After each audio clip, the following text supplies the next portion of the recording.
महाराष्ट्रात पाऊस हा एकदम वैऱ्यासारखा कोसळतोय, शेतकऱ्यांच्या वैऱ्यासारखा कोसळतोय.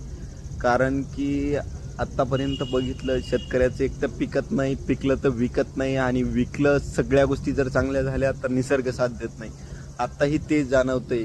एवढे लहान लहान चिमुकले जे नदीसोबत इतक्या दिवस नदीत खेळत होते, बागडत होते, आत्ताच त्या नदीचा त्यांना कुठंतरी भीती वाटायला लागली मनात, की आमचा जीव वाचवायचा आहे म्हणे या नदीपासून. या गोष्टी कुठंतरी खूप भावनिक करणाऱ्या आहेत. कारण की शेतकरी जगाचा पोशिंदा आहे, आणि जगाचा पोशिंदा जर साध्या खाय प्यायसाठी जर मोताला असेल ना आता सध्या, तर त्याला खरंच गरज आहे मदतीची कुठंतरी.